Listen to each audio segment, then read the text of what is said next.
Good afternoon. Yes, it's afternoon here where I am. It's 7:08 p.m. It's Monday the 30th of March. In 2 days, wait, 1 day, 2 days. It's April Fool's Day, and literally I'm going to be staying home doing nothing, so the only person I can prank is myself, and I will inevitably do that, let's be honest. So, today we're looking at the remainder and factor theorems, and before I introduce each of these theorems, I am going to introduce the long way and the short way, and then I'm going to tell you like the theorem itself. So, for example, I've been asked what is the remainder, Rx, when the polynomial in x, p of x, is equals x cubed take 2x squared plus 1 plus x take 12 is divided by x plus 1. So, first way to do this is long division. Like we learned, well, for me it was earlier today. So if we do this by long division, we've got x cubed take 2x squared plus x take 12, and we're dividing by x plus 1. Okay, first step, divide x cubed by x squared. Second step, multiply and write it down. X squared times x is x cubed. X squared times positive 1 plus x squared.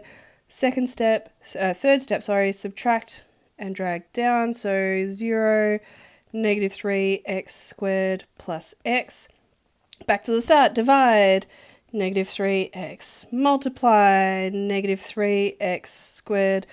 Take 3x. Subtract and drag. 0 and 4x, take 12, and that's a positive 4x. Okay, last time round, divide. 4, multiply, 4x plus 4, subtract and drag, but we've got nothing to drag. Negative 16. The remainder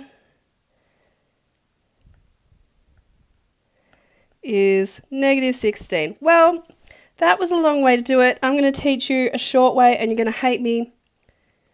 The short way is using the remainder theorem.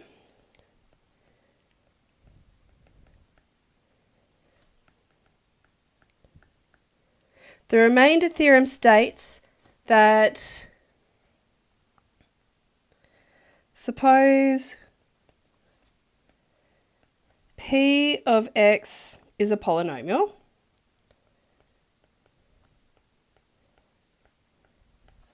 And I'm going to be fancy. I'm going to use alpha, also because the book uses alpha, is a constant. So it's just a number. Then the remainder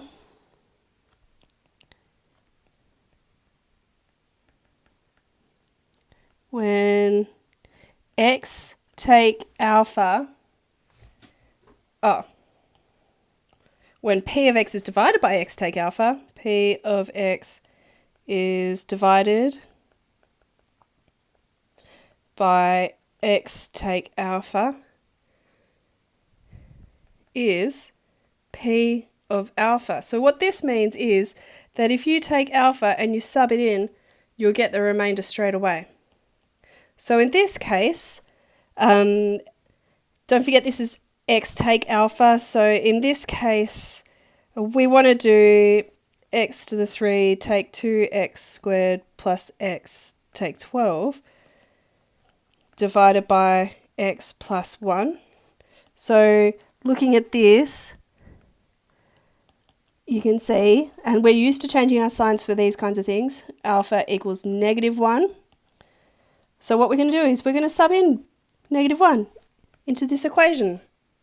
So we've got negative 1 cubed, take 2 times negative 1 squared plus negative 1, take 12.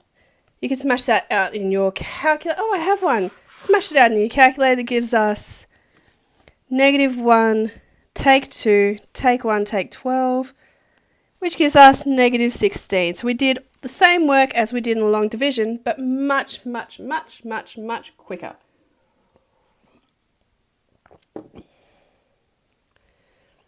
Okay, now we're going to have a look at the factor theorem. So this one, we're going to look at, the factor theorem. show that x take 3 this time is a factor of, we're going to do the same polynomial, p of x equals x cubed take 2 x squared plus x take 12. Okay, so, sorry, I'm drinking a delicious beverage that's named after a crown that's carbonated with a lot of like malt and barley and hops, things like that. Barley malt, but they're the same thing. Shh. Okay, so we're showing that this is a factor. So once again, 2 ways to do it. Do it by long division. I'm going to do this first. Okay, long division. It's kind of ironic. We taught you long division last lesson, and we very rarely use it. We never use it when we have linear, when we're trying to divide by linear things. So like just x plus minus whatever instead of x squared. We only use it for like things like x squared or x cubed, stuff like that.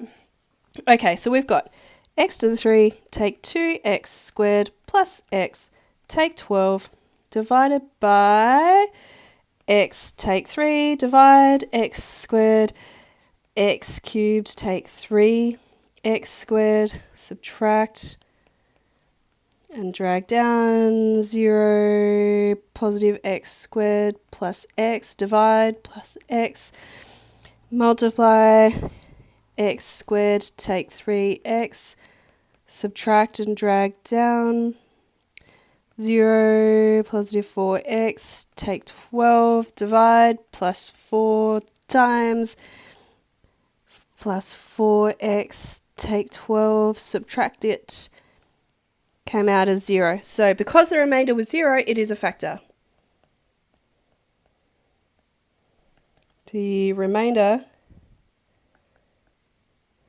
was 0. X take 3 is a factor of x cubed take 2x squared plus x take 12. So essentially what that means is, you know how like 5 is a factor of 30 because it's 5 times 6 and there's no remainder?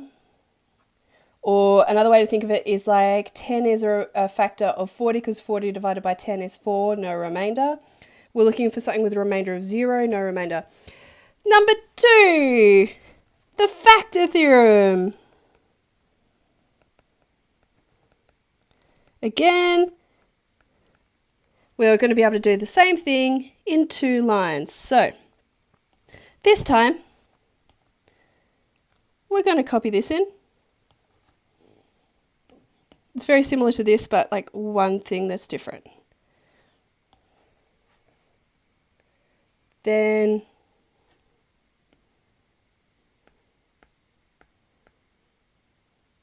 I lost all my writing. Polynomial.